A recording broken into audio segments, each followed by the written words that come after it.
Today, we're joined by Dr. Victor de Currea-Lugo, who is Colombia's presidential advisor for the Middle East. And Dr. de Currea-Lugo is an MD, a veteran journalist and activist, and someone who has spent decades of his life covering conflict zones, especially Palestine, whose rights he has championed and recurrently written about in his many writings. Dr. de Currea-Lugo, thank you for joining us in this interview today. I'm sure we have lots of things to discuss, but if we can begin with the issue of Palestine. The genocide in Gaza has been ongoing for almost 2 years now, and there is another tentative ceasefire, but it's still fragile, especially amid Israel's daily ceasefire violations, either through the restriction of aid or the killing of civilians, or even though the well-documented demolition of homes and areas under its control. Now, President Petro has repeatedly used the term genocide to describe the situation in Gaza and called the situation anti-human and accused Israeli leaders of crimes against humanity. So, if we can begin, what has Colombia done in this regard? What has it done for Palestine? And how about its relations with Israel? Has it taken any urgent measures to stop the killing in Gaza or to hold Israel accountable? Well, first of all, let me explain that during 200 years, Colombia has been under control of the right-wing political parties. This is the first time in all our history that the leftists got the power. We were called during years, during decades, the Israel of Latin America. All the most important contracts of the Minister of Defense was leading by Israel. Also, our external policy just obey what Washington said. We don't have to think too much in the Security Council or the General Assembly. We just raise the hands once Washington raise the hands. It's simple. We don't have external policy related to many aspects. One of them was Palestine. The powerful of the Zionism in the Colombian Minister of Foreign Affairs was amazing, and still they have some influence. Then it was really a big challenge to take a position about what is going on in Palestine, not only in Gaza, but also in West Bank. And our position was based in, first of all, in the multilateral approach to the political world, let's say. Second one, in the international law. And third one, in the concept of humanity and solidarity. Then our first decision was to send humanitarian aid once the conflict, let's say, not the conflict, let's say it started in 1948, but once the Al-Aqsa flood campaign started, we sent a flight with a lot of equipments. Later, we decided to join South Africa in the process against Israel before the International Court of Justice.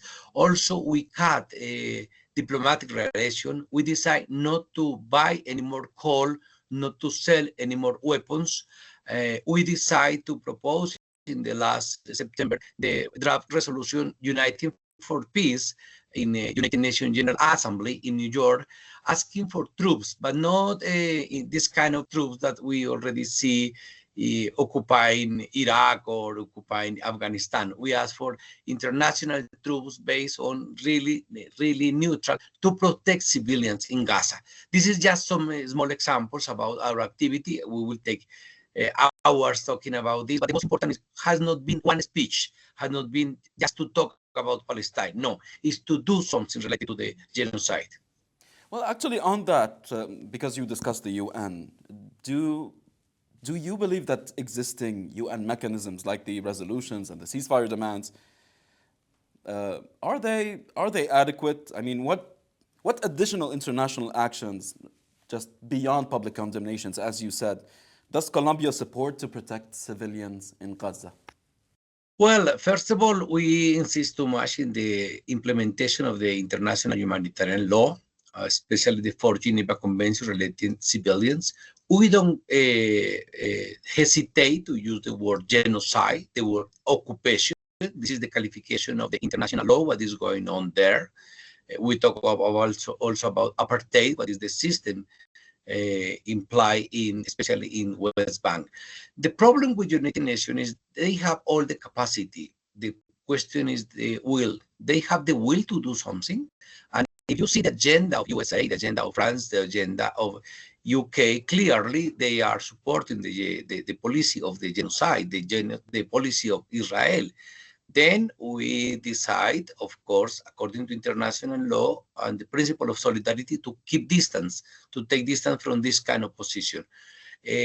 We look, Donald Trump is insisting to send troops to Gaza. We are in the same path, but with different purpose, with different nature, with different objective.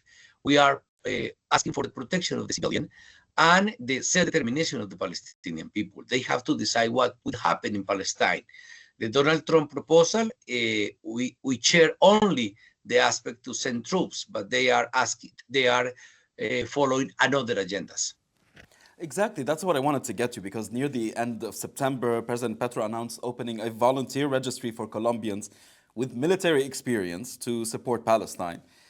And I must say this was very, very surprising because, I mean, the first question that comes to mind is, why would he take such a step? Why not just support Palestine through aid and sanctions?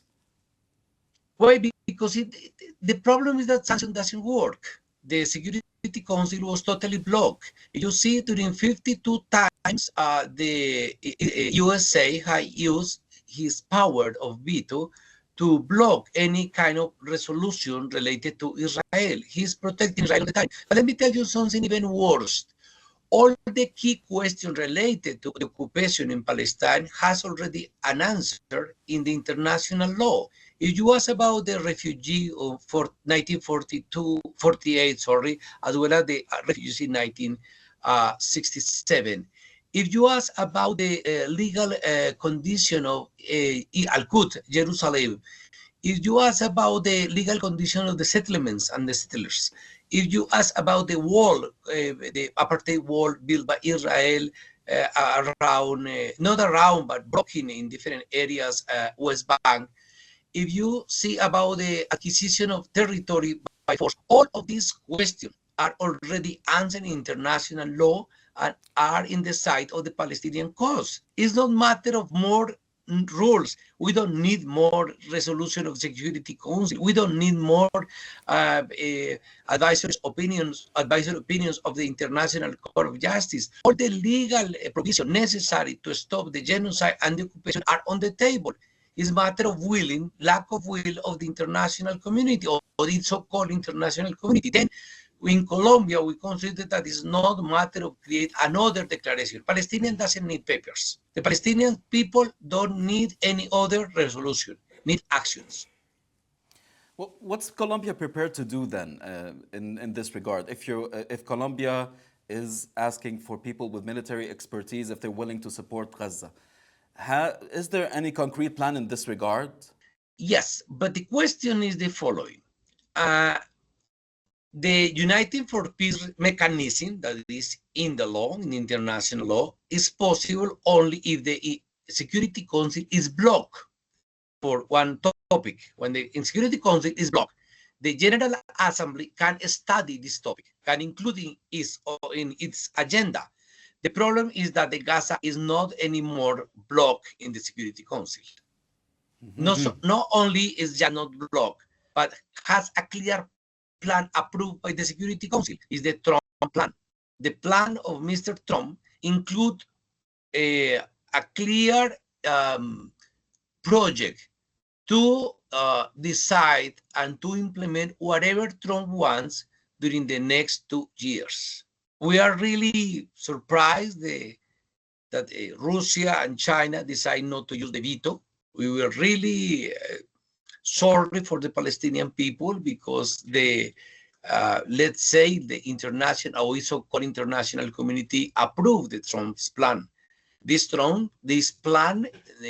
will not bring solution to the occupation, will not talking about genocide, is not talking about self-determination, is just organizing from abroad what will happen to the Palestinian people in Gaza during the next 2 years at least.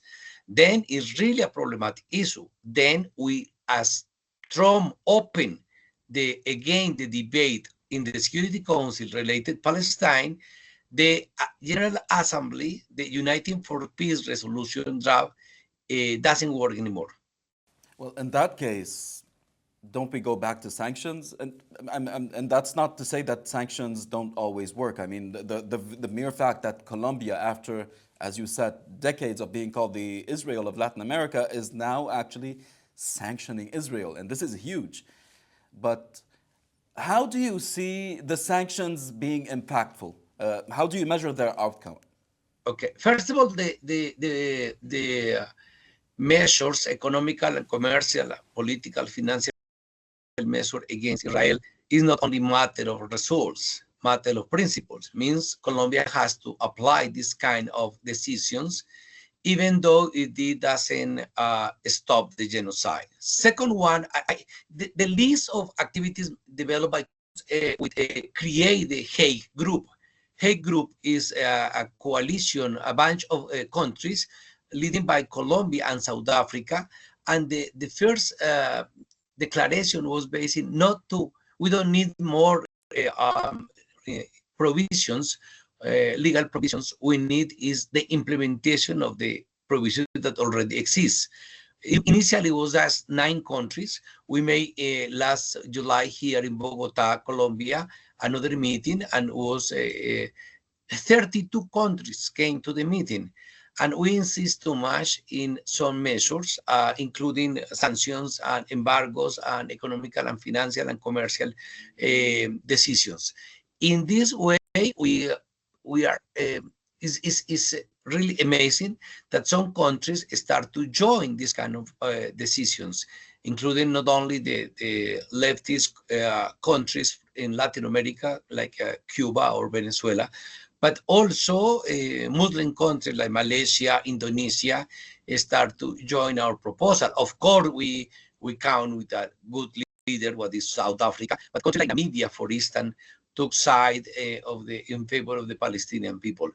You know, it's like really South-South solidarity. We don't need to go through the North to express our solidarity. It's just to create another kind of measures. Look, what Israel, the market of coal, Israel bought 70% of its coal is buy in the Colombian market, but not anymore, because we make the decision not to sell any more coal to Israel. We don't want to be to feed all the structure of this economy of genocide. I'm actually going. No, not at all, not at all. I'm actually going to get to the matter of the coal in a bit, but it was interesting for me that Colombia, as you said, it's taken a principled stance, and it's actually been the leader, as you said, with South Africa in terms of not just boycotting Israel, but leveraging international law against Israel. So, and going from that to the matter of solidarity, does Colombia plan to leverage this solidarity with the global South to enact multilateral measures against Israel? Have you been able to coordinate with other countries any sort of response, either within Latin America or outside Latin America? Okay, there is a bunch of countries institutionally organized in Latin America under CELAC. CELAC is so interesting, but we have a big obstacle. That decisions in CELAC are taken by consensus. And unfortunately, Argentina is under, they are leading the position of Netanyahu about everything. It's like we try to present something to the General Assembly, and unfortunately, Trump appeared with this plan. In the CELAC, we have tried to do many efforts, but unfortunately, Argentina is okay. No, Argentina, the government of Milei, to be more precise, is against any kind of solidarity with the Palestinian people. Then we will continue doing our job. Our job is to denounce in every single scenario the genocide, the occupation. We have some kind of summit with the European Union We will have some summit with the African Union soon, and in any kind of bilateral or multilateral, our position is exactly the same. We are pushing for international solidarity movements. We support openly the flotilla. For instance, some Colombian people were women, by the way, they were involved in they were On the captured by Gaza Israel, flotilla, they were yes. in prison.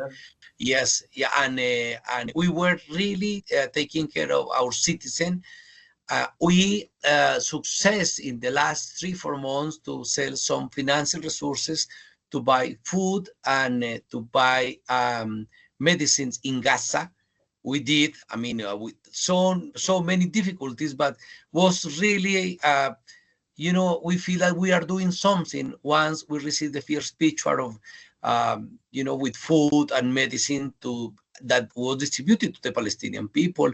We support the Han Yunis hospital to amplify its capacity in some with medical material, and even we buy containers. You say, what is the reason to buy empty containers? Because we can use as a mobile clinics to amplify the health services around the hospital of Han Yunis. It has been a lot of activities.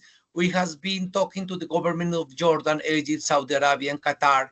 2 months ago, we were visiting the region, and one of the biggest points, the first point, was related to the Palestinian issues. As you said, Colombia has recently intervened in the ICJ case alongside South Africa and many other countries. It's actually become a leader in that case. What is Colombia considering any separate case or complaint specifically for Gaza, other than the one currently raised with the ICJ? Well, we have a team, a legal team in Netherlands, and we are talking daily with the ICC, the International Court of Criminal Court, sorry, as well as the International Court of Justice. In both space, we raise the word genocide, and we are also our mission of the United Nations in Geneva, as well as New York. We are fixing new position for the Colombian traditions based on international law. Just let me give you 2 examples. One was the meeting in Senegal related the situation of Al-Quds, of the situation of Jerusalem. And for us was totally clear that meanwhile, another countries present the discussion, just, they asked about Al-Quds, and they start answer about Gaza, but from the Israeli perspective. We say we cannot talk about Al-Quds without talk about settlements, about the violence against civilians, the difficulties for mobilization to visit the legal, the holy places like Al-Aqsa Mosque, the level of expulsion of the Palestinian people from the urban areas of Jerusalem, the home demolition. This is the real agenda. And we changed totally previous government positions related Al-Quds. Second one, we have a discussion we were invited to take part in the discussion organized by Saudi Arabia and France related to states. And we were clear that the Colombian position is not 1 state or 2 states. The Colombian position is what kind of states. Could be 2 states. If the Palestinians accept 2 states, we are ready to do that. But in that case, the Palestinian state has to have sovereignty, monopoly of force, commercial capacity, all that define a state. It could be a 2 state if the Palestinians decide finally this path. But the other path that is on the table is 1 state. But we say, yeah, could be 1 state, but 1 state with a full rights for every single citizen. We cannot support a state like apartheid state, like was South Africa. South Africa was just 1 state, but with a clear policy of discrimination against Black people. Then it don't matter 1 or 2 states. It's what kind of a state, what nature of a state. And we consider that the most important is 1 or 2 states The top of the discussion is the guarantee of self-determination of the Palestinian people and the protection of the human rights of the Palestinian. That's our point. Um, uh, you just said earlier that uh, Colombia's foreign policy under President Petro was the first in history not to simply listen and obey to the United States. You've said so in a speech in 2024, if I'm not mistaken, last year. Uh, so my question is, and after decades of U.S. influence being so strong in Colombia, what led to this ideological shift? Was it President Petro's own ideology? Did this lead to this change in Colombian public opinion, or was it all grassroots? Well, it was a combination. First of all, to listen to what the civil society said. And the civil society in the streets in Beirut, the civil society in the street in Washington, in Colombia, were in favor of the Palestinian people. But we don't need, and let me send this as a message to another. No, I mean the ideological shift against the U.S. in Colombia. This is about the Palestinian issue. Second one, we don't need a leader like Petro to change our international policy. No, we need just few things. Common sense, international law, and sovereignty. No more. Once you have a conviction that you are an identity, that you are part of the United Nations as an other agent, not as a puppet. When you have a clear commitment that part of the United Nations force you to or oblige you to follow the international law, this is clear as your position. You don't need any more. We don't need like a magical figure of Petro to change our international policies, just to be a decent person, a decent country. It's simple like that. And we decide. Now, also, let me remember something really horrible in our history. In the 1980s, Colombia was full of paramilitary groups, and the leftists we were persecuted. The trade unions were killed. We have massacre against farmers. We have massacre against indigenous, against black population. And it was leading by the paramilitary groups. And the paramilitary groups in Colombia were created by the army with the support of some officers of Israel. Then, we bought in that time, what they say, I say as a country in the ironical way, because I'm not the country. I was not in the government in that time, as you may imagine. But Colombia was buying Galil rifle, means we use Israeli rifle to kill civilians in Colombia. And Colombia later produced Galil rifle, means Colombia produced part of the rifle to sell to Israel for killing civilians, Palestinian civilians. Is not easy. The presence of Mossad in Colombia is amazing. The power of them is incredible, and they have already capacity. When we decide to cut diplomatic relations with Israel, we really make a huge statement. It's not easy. I mean, let me please understand me in the best way. To be anti-Zionist in Jakarta is more or less easy. To be anti-Zionist in Colombia is really a big challenge because they have already still the power. Let me give you an example. Of the media, the most important media in Colombia, the biggest media in Colombia are in the hands of the Zionist lobby. We cannot do anything. We have to fight internally.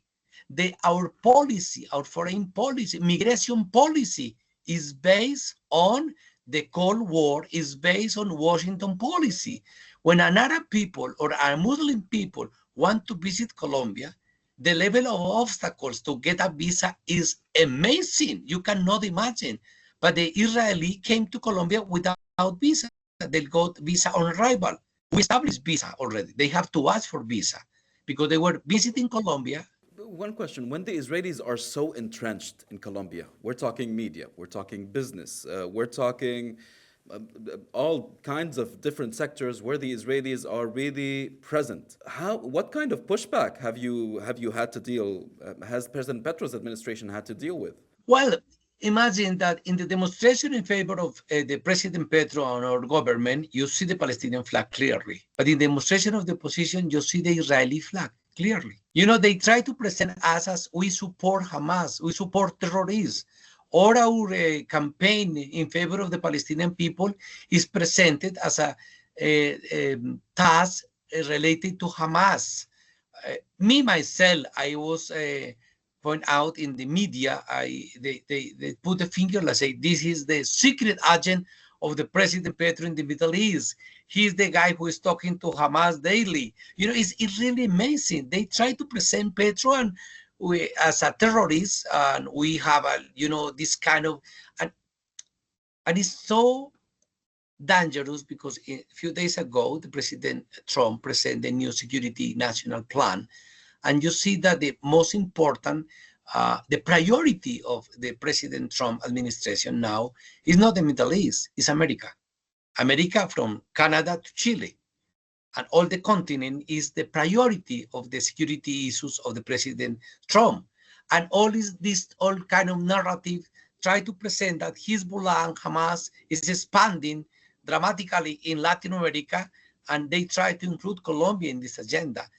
They kill, I mean, USA kill, persecute a lot of people under McCarthyism, under to put you the banner of communists. Now the new enemy was after that the enemy was the Islam, and now the enemy is the drugs dealer. If I accuse you, my dear Karim, that you are a drug dealer, I don't need anymore. The President Petro was included in the Clinton list just because Trump decided to accuse him to be a drug dealer. If you come to Colombia and you follow the level of fights against drugs business in Colombia, it's amazing. We are destroying one laboratory, small or big, every 40 minutes. The campaign, you know, is we weekly are, yeah, we are weekly captured tons of cocaine to USA. But our question is, should we kill civilians? No, not at all. We are capturing people without killing civilians. The guy who is transporting cocaine in the small amount is the last in the chain of drug dealer. We ask, where are the capture or the policy measures against the cartels in New Washington or in New York or in Miami or in New Orleans or Las Vegas? It doesn't count. There is not a clear policy of United States to combat, to fight the drugs issues in its own territory. But they want us. We put our land to cultivate cocaine and coca, and we are fighting against that. But a lot of trade unions, Jewish politicians has been killed by the money of the drug dealer. We are the first interest to cut this business. But in USA, they are consuming, and in Europe, they are consuming cocaine, and they don't do anything to cooperate with us in this fight. And now they accuse us to be part of the business when we are part of the fight. It's actually interesting that Trump has taken not just Trump, the entire administration actually has taken the fight with President Petro to a personal level, especially after his speech in New York. Trump branded Colombia as allegedly failing its counter-narcotics commitments. It even sanctioned Colombian officials and, as you said, went so far as to sanction the president's family. So how was President Petro's reaction to all of these U.S. actions? I was with him, as you may remember. I was in New York, in the States. I was with him in the General Assembly of United Nations. And first of all, let me tell with all my heart that the President Petro is totally honest when he talks about Palestine. Really honest. He is not using the word just for a game. Not at all. He's really convinced of the Palestinian cause and the international law and the principles. That's why we propose the president not only to talk before the United Nations, because this is to talk before the diplomacy bodies. The participation in the New York streets is to talk to the world, to talk to the simple people, to the ordinary people. And the ordinary people is the people who is walking in the streets. That's the talk from the street is something relevant for us as a symbol. Second one, when he received the news about we were in the plane from New York to Bogota, when we received the news that the visa has been canceled, the decision of the president was really, it's like to assume that we have to pay the price, we pay the price. It's really clear like that. The president say, okay, we don't need visa for going to our own countries. We don't need visa to go to Medellin, Bogota, Cali, our most important cities. We don't need visa to meet the farmers, the indigenous people, the Black communities in Colombia. We don't need visa to visit as we did Egypt, Qatar, Saudi Arabia, Spain. We don't need visa to go to visit our friends like Brazil or Chile. Then we cannot reduce, we cannot limit the dignity, the sovereignty of a country to a piece of paper called visa. Let's just, how about we shift to the more immediate scene in Colombia? What's currently happening in the Caribbean? The US's huge deployment of military vessels. Has Colombia recently taken any practical steps to put the US's aggression in the region to a stop? Well, what is going on is really painful. Let me explain to the public what is going on.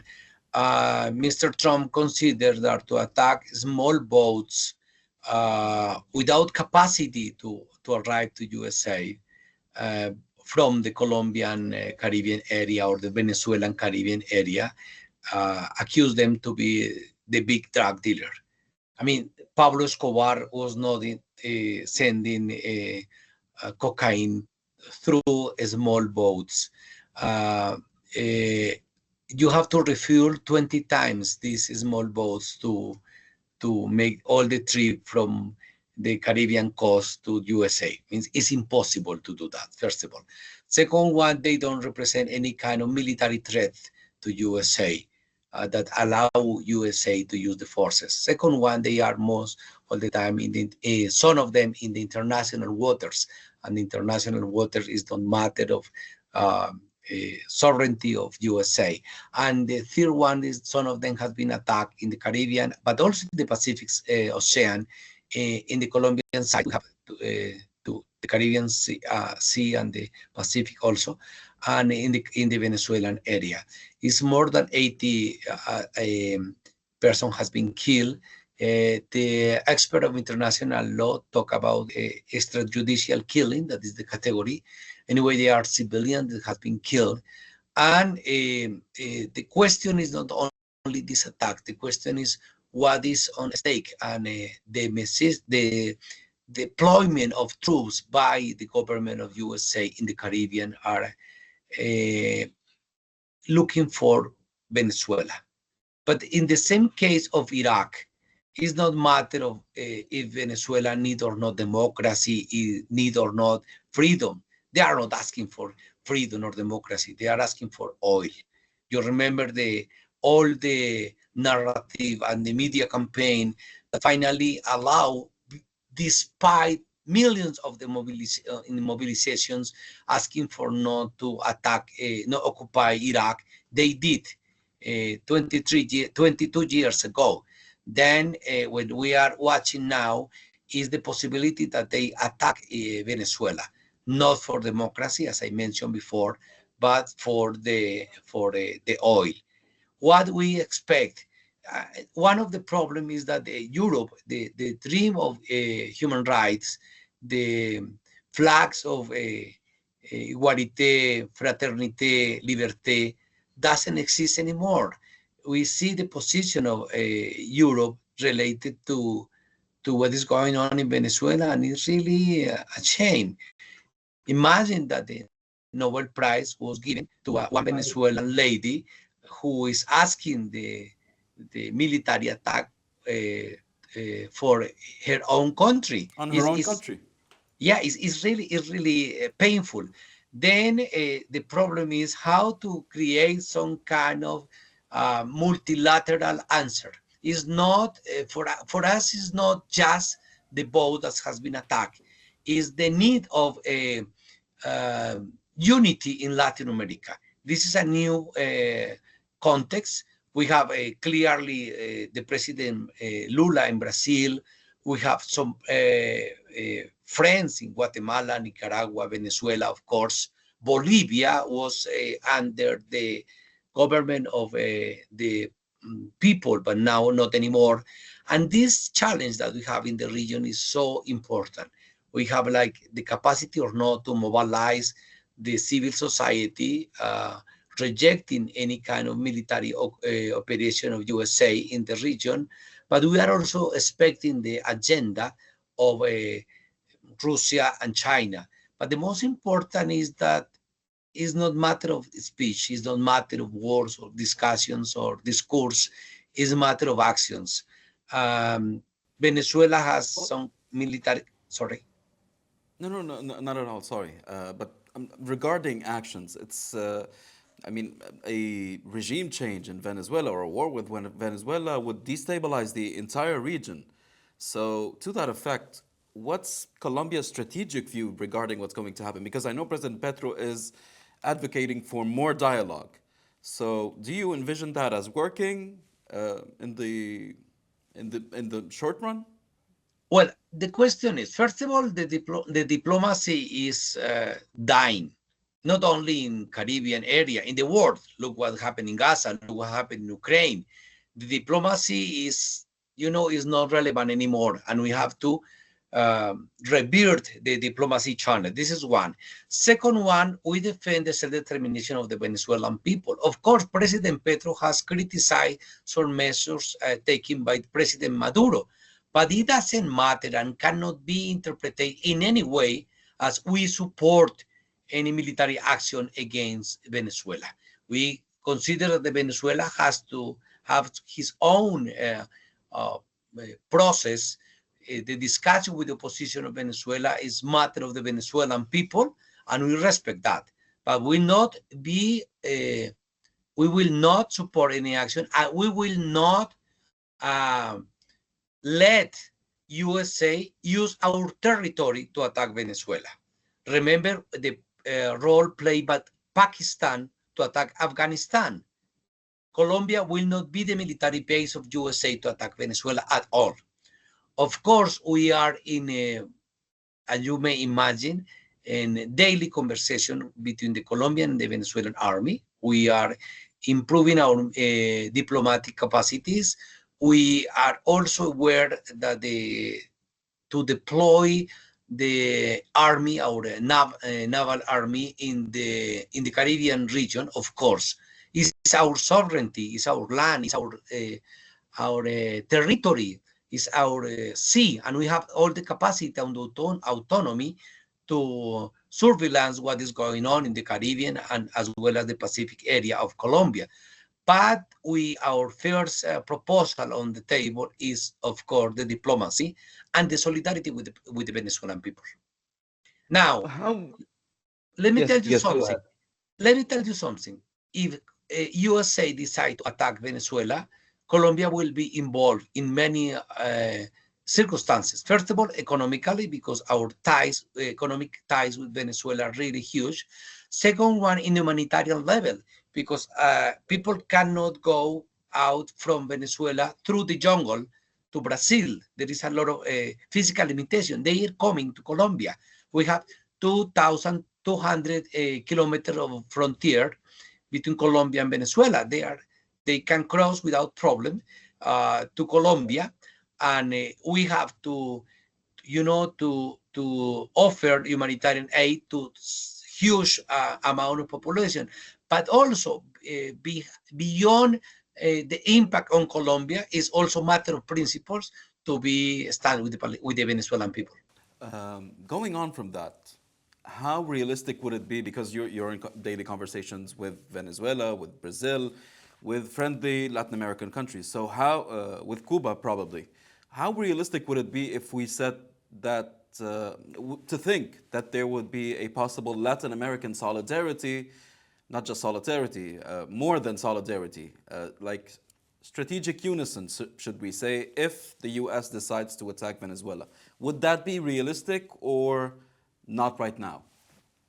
Well, the question is, in theory, many plans works well until you hear the first shot.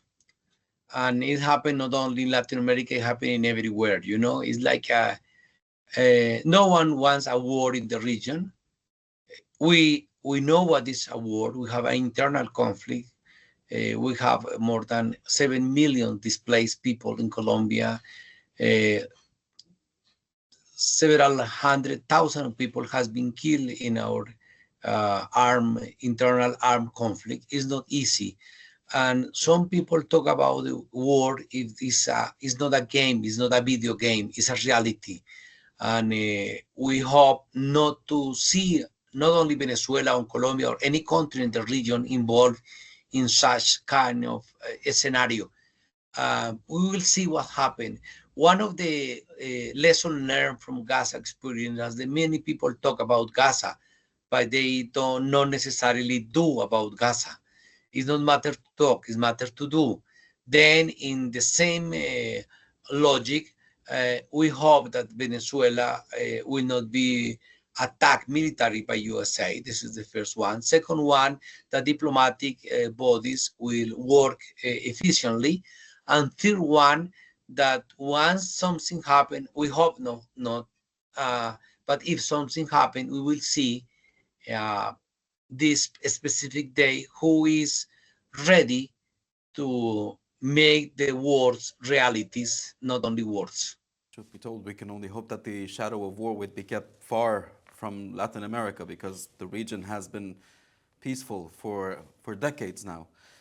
Dr. de Currea-Lugo, from Gaza to the Caribbean, really, we've covered more than we could have hoped for. This has been extremely enriching. I would really like to thank you for giving us much of your time today. Thank you so much.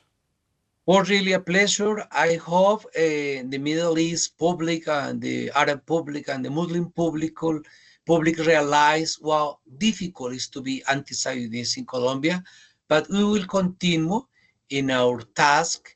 Che Guevara said that you have to take the battles, not only the battle that you are sure to win. You have to take all the battles, even this battle that you are almost certain that you will lose. And this is part of the principal position, and we will keep it. Thank you so much. Thank you.